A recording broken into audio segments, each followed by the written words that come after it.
message, je voudrais m'adresser aujourd'hui à la France du travail, lui donner enfin l'espérance qu'elle attend. Nous avons besoin, plus que jamais, de rendre au travail son sens, son salaire et sa valeur.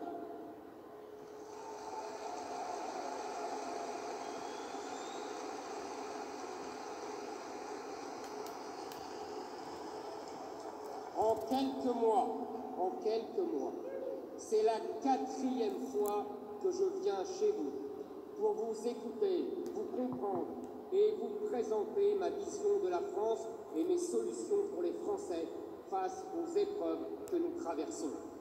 En octobre dernier, j'étais venu déjà vous parler du travail, de mérite, de fierté et d'industrie.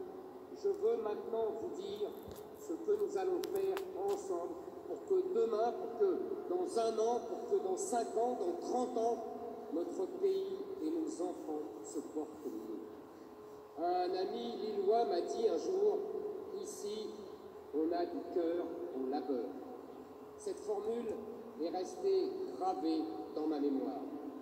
Votre terre, si souvent malmenée, n'a pas seulement donné à la nation nombre de héros et tant de grands hommes, vous avez aussi apporté à la France des industries magnifiques, de grands groupes florissants, des PME innovantes, des entrepreneurs audacieux, des ingénieurs brillants et des travailleurs solides. Longtemps, le Nord fut la seule terre d'industrie d'une France qui était alors presque exclusivement un pays de paysans. Longtemps, le Nord fut le cœur industriel de la France. Longtemps, le Nord fut cette terre où arrivaient en grand nombre des immigrés venus d'abord de Belgique et puis d'Italie et de Pologne. Longtemps, le Nord fut cette terre où ouvriers français et immigrés se retrouvaient au café et à l'église, où les étrangers adoptaient sans rechigner la langue et le mode de vie des Français qu'ils côtoyaient.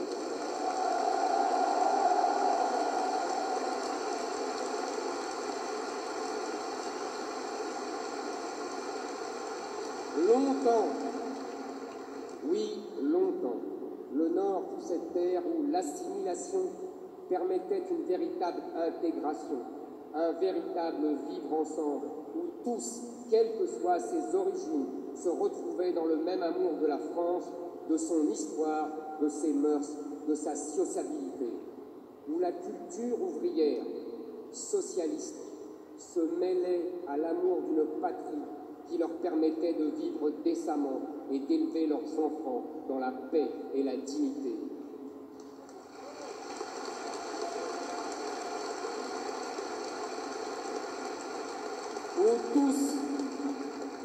Où tous se retrouvaient dans le même respect du travail, du mérite, de l'effort. Oui, ici dans le Nord, on est les héritiers de ces générations d'ouvriers, durs à la tâche, qui ne ménageaient pas leurs peines et leurs efforts. Oui, ici, on ne recule pas devant les efforts. Alors ici,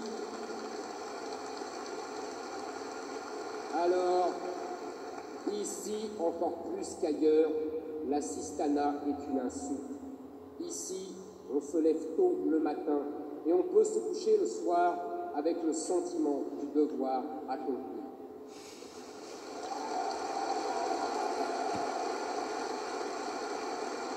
Et je sais combien ici, dans les classes les plus populaires jusqu'aux classes moyennes, on déteste l'assistanat. Quand on se lève chaque matin à 5 heures pour aller travailler, quand on gagne difficilement sa vie à la sueur de son front, on n'accepte pas que le voisin vive mieux que soi grâce à des aides sociales sans avoir besoin de travailler.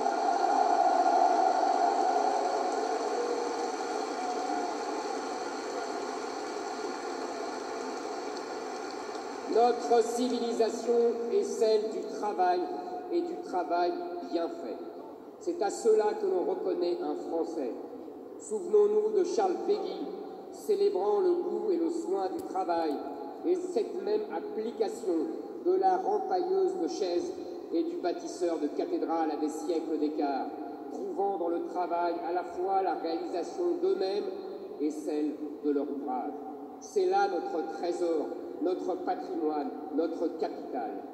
Chaque peuple a son rapport particulier au travail. Les Américains, c'est le respect du contrat. Les Allemands, c'est le sens de l'équipe. Les Français, c'est l'honneur. Oui,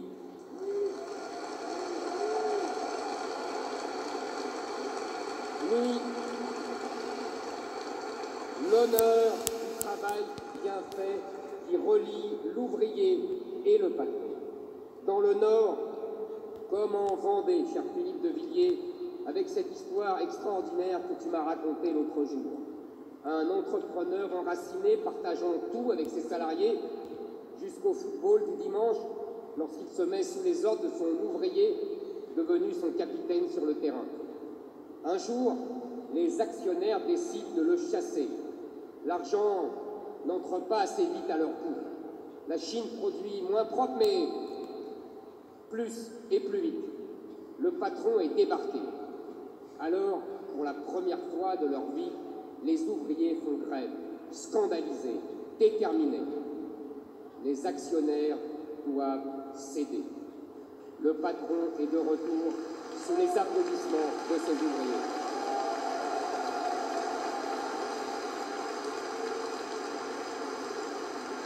Oui, n'en déplaise aux partisans de la lutte des classes, notre capital, c'est le travail, et le travail, notre capital. Ensemble, inséparables, non délocalisables, face à la folle lutte des classes et l'injuste loi de la jungle, je serai le président de la réconciliation des classes, le président qui réunira l'entrepreneur et le travailleur.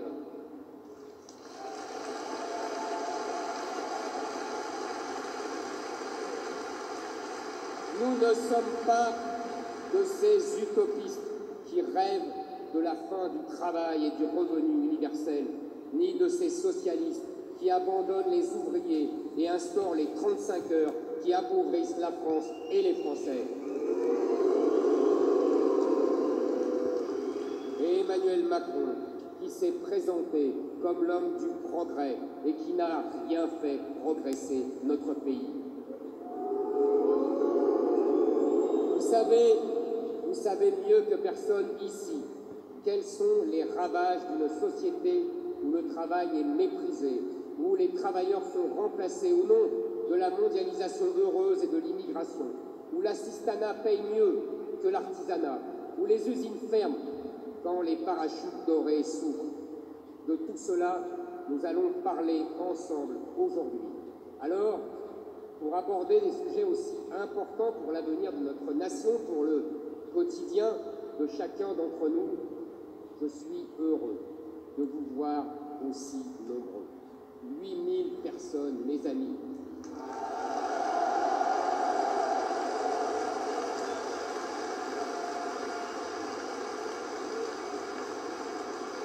En venant aussi nombreux, vous me faites chaud au cœur.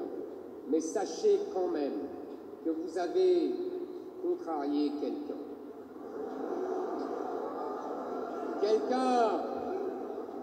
Quelqu'un d'important ici, paraît-il.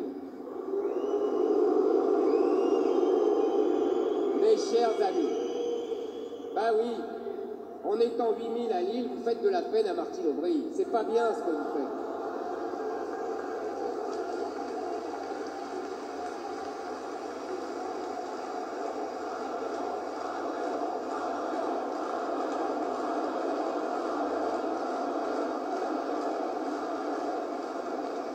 Martine Aubry, la mère emptoire, comme l'ont surnommé ses amis socialistes. Votre très chère mère, qui dit que je ne suis pas le bienvenu dans sa ville de Lille. Ben oui, c'est sa ville de Lille. Faut comprendre, elle lui appartient cette ville, voyons.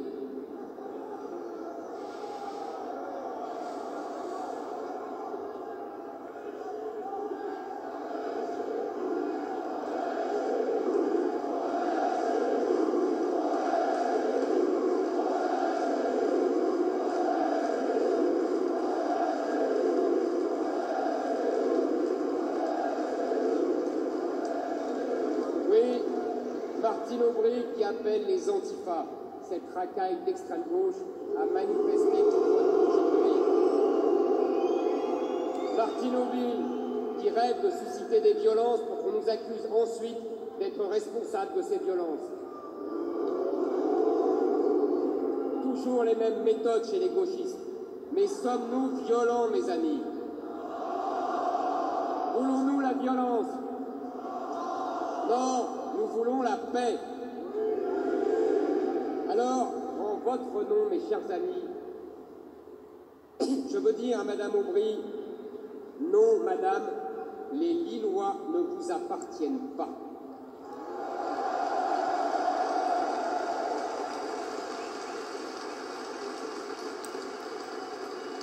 Les Lillois sont libres de faire ce qu'ils veulent, libres de penser ce qu'ils veulent, libres de dire ce qu'ils veulent pour leur pays, libres de dénoncer ce que vous refusez de voir.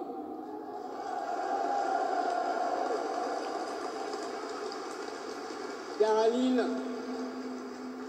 et dans toute la région, l'islamisation se répand. Et je n'ai pas beaucoup entendu Martine Aubry sur ce sujet. Madame Aubry, la grande républicaine, qui n'a rien à dire quand des quartiers entiers échappent à la République, dont les lois sont remplacées par la charia.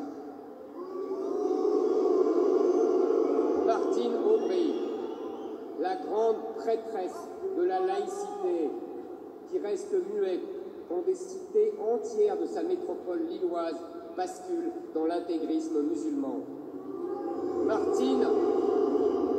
Martine Aubry, la féministe, qui ne trouve rien à redire quand des femmes musulmanes exigent et obtiennent des horaires de piscine aménagés dans sa ville, et quand on voile des petites filles de 6 ans à Roubaix. Ah, Roubaix. L'Afghanistan à 2 heures de Paris et à 20 minutes de chez vous.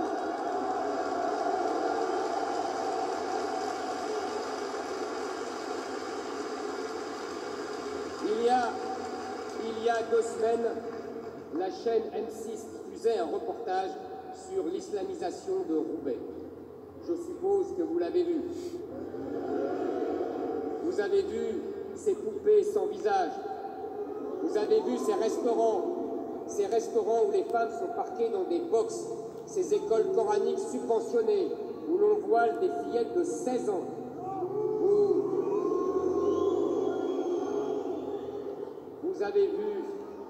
Vous avez vu ce que finalement vous saviez mieux que personne. Mais ce soir-là, à une heure de grande écoute, la vérité a éclaté au visage de tous ceux qui voulaient encore la nier. La terrible vérité, celle que nous connaissons, celle que, selon les sondages, 67% des Français craignent, c'est que la France s'islamise à grande vitesse.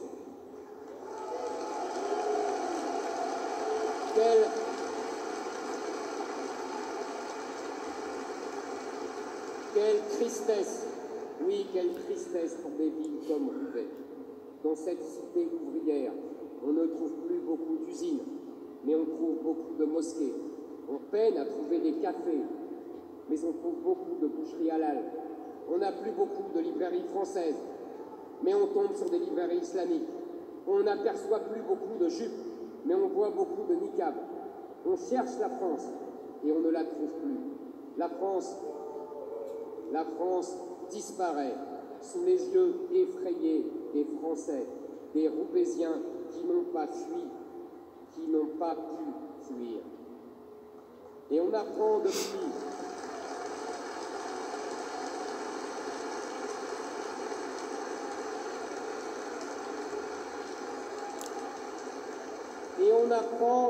depuis que les courageux journalistes qui ont tourné ce reportage sont maintenant menacés, eux et leurs familles, de décapitation, de viol.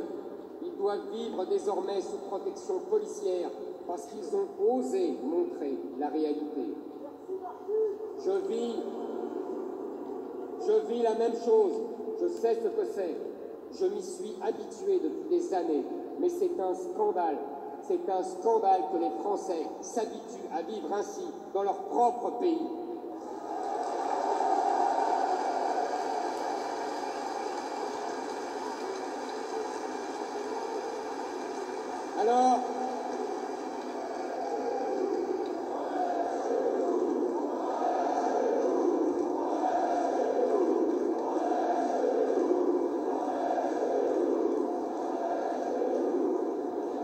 Alors, bien sûr, nos bonnes âmes de droite comme de gauche relativisent et détournent le regard. Il ne faut surtout pas faire de vagues. Oui, bien sûr, pendant ce temps, les idéologues de gauche ont toujours la main sur le cœur. Pour Jean-Luc Mélenchon, tout n'est à faire.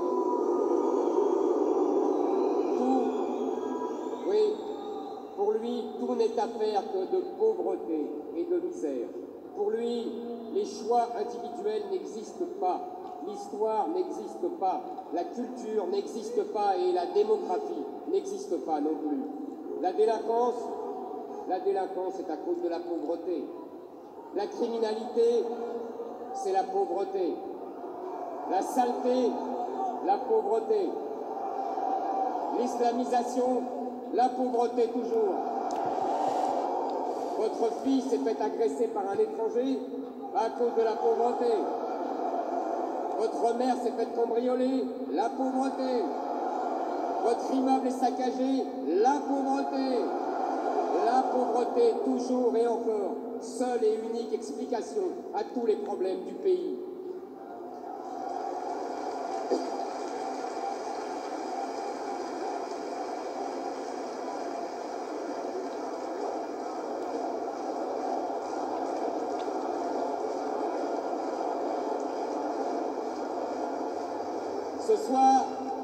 Ce soir, je veux vous le dire dans ce fief de la gauche française, mes chers amis, la vision socialiste de la pauvreté est une vision odieuse. Selon ces politiciens de gauche, la pauvreté mène nécessairement à la délinquance. Si l'on est pauvre, alors, forcément, on aurait envie de voler, de piller, de détruire et pourquoi pas de tuer. Cette théorie est affreuse. Elle est une insulte à tous ces gens modestes qui se sont toujours fait un devoir de rester honnêtes, de rester droits, parfois tellement plus droits que les riches et les puissants.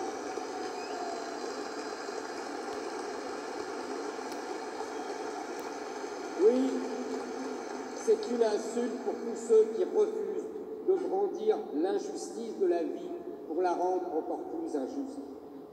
Songez aux innombrables Français de conditions modestes qui, grâce à leur intelligence, leur courage, leur travail, grâce à leur propre mérite, ont réussi à s'en sortir, à mener des vies dignes, et certains même à devenir riches et à créer des empires. Voilà notre vision du monde, voilà notre modèle.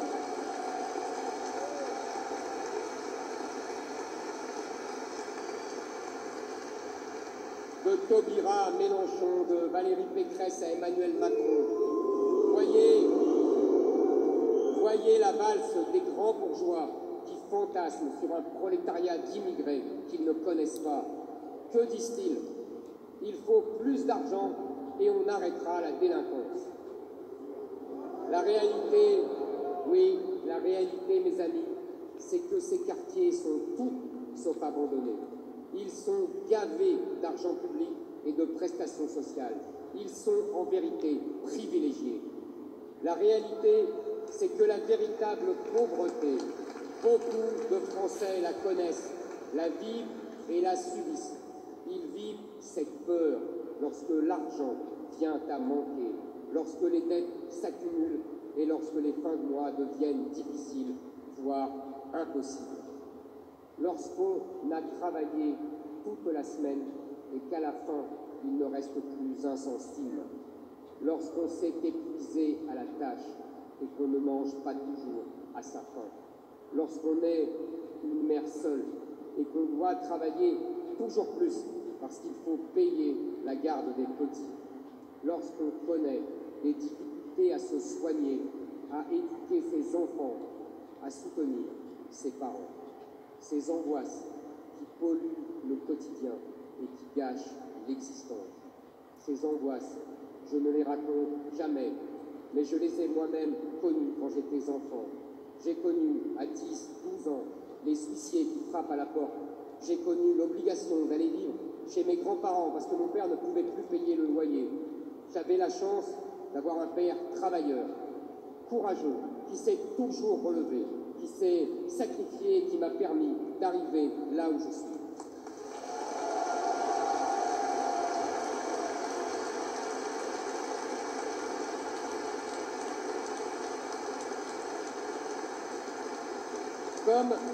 Comme vous le savez, je sillonne la France depuis des mois. Je vois venir à moi tant de Français qui me confient « Monsieur Zemmour, faites quelque chose pour nous, on n'en peut plus ». À ces jeunes de 20 ans qui me disent « J'ai coupé mon chauffage, je n'ai plus de quoi le payer ». À ces femmes seules qui soupirent « Je ne vais plus voir ma mère à la maison de retraite, l'essence est trop chère ». Oui, j'ai croisé souvent le désarroi et parfois la misère, l'indignation et souvent la colère. Ils me le disent, je les entends. On dirait que là-haut, ils ne vivent pas dans la même économie et que nous. Ils ne vivent pas dans le même pays que nous. Ils nous parlent de statistiques. Mais nous, on vit de précarité. Ah, ils sont loin, ils sont si loin de la France. Vous, mes amis, quand vous connaissez ces difficultés, vous restez digne, vous restez honnête, vous restez fier.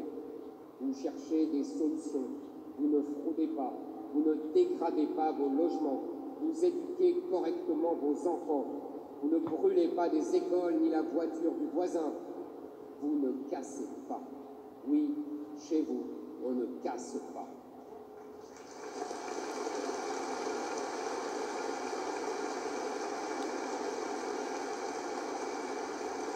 Vous ne voulez pas casser, vous voulez construire. Vous ne voulez pas être assisté, vous voulez travailler. Vous ne voulez pas l'aumône, vous voulez vivre dignement de votre travail. Je le sais. Je vous entends et je vous réponds. Et je veux vous répondre différemment des politiciens qui vous parlent. Car aujourd'hui, tout le monde ne parle que du pouvoir d'achat. Tous les candidats répètent en boucle qu'ils sont le candidat du pouvoir d'achat. Qu'avec eux, on va vous rendre du pouvoir d'achat comme si on l'avait gardé quelque part. Je les écoute, oui, je les écoute depuis des semaines et en réalité, de la droite jusqu'à la gauche, ils disent tous la même chose. Ils ne disent rien. Que vous promettent-ils tous en chœur? Des cadeaux, des chèques, des déductions, des pourcentages, des barèmes, des tours de magie, de l'argent public, de l'argent théorique, de l'argent magique. Je vais vous dire quelque chose, mes amis, l'argent magique n'existe pas. L'argent public, l'argent théorique, l'argent gratuit, leurs belles promesses, tout cela n'existe pas.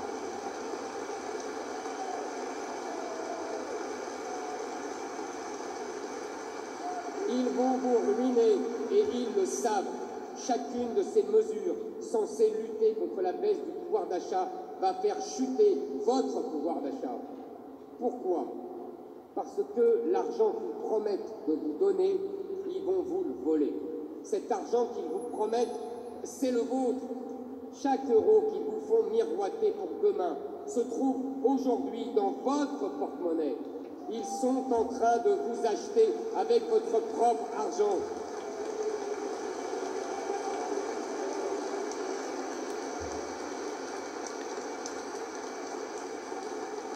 Ils vous appâtent avec des chèques cadeaux, mais c'est vous qui passerez à la caisse.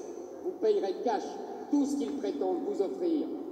Et à la fin, non seulement vous n'y aurez rien gagné, mais vous y aurez perdu, et beaucoup, car cette redistribution en boucle va coûter une fortune au pays, et là encore, c'est vous qui la financerez.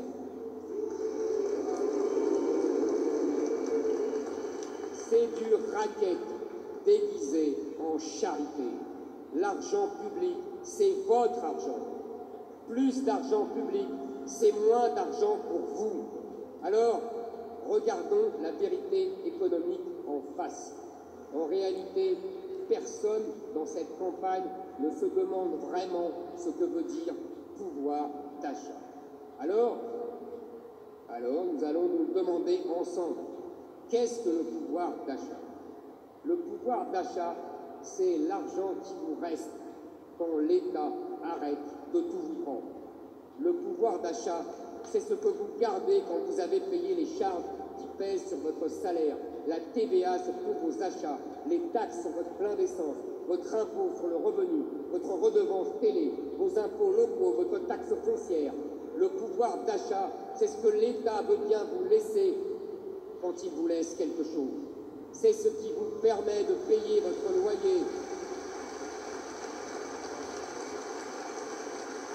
C'est ce qui vous permet de payer votre loyer, vos vêtements, vos repas, votre médecin, vos médicaments, votre voiture et l'essence de votre voiture, vos loisirs quand vous le pouvez. Tout, absolument tout. Le pouvoir d'achat, retenez bien cela, chers amis, c'est l'argent que l'État ne vous prend pas. C'est ce que les technocrates de Bercy, dans leur grande générosité et leur immense bonté, vous laissent après vous avoir essoré. Le pouvoir d'achat, c'est ce qui reste de votre vie quand on vous laisse être autre chose qu'un contribuable. Le pouvoir d'achat, c'est ce qui vous reste quand vous cessez de financer une bureaucratie écrasante, des millions d'étrangers qui ne travaillent pas, l'assistanat généralisé, l'endettement incontrôlé de l'État, l'aide en pure perte aux pays pauvres du monde entier. Nous sommes le peuple le plus taxé au monde. Oui, il faut se le répéter sans cesse, mes amis, matin, midi et soir, car on a du mal à y croire. Nous sommes le peuple le plus taxé au monde. Riches, pauvres, appartenant à la classe moyenne, nous sommes tous les plus taxés au monde. Nous avons les taxes et impôts les plus élevés du monde. Nous travaillons près de la moitié de l'année pour financer un État devenu obèse qui dépense sans compter. C'est normal, ce n'est pas son argent, c'est le vôtre.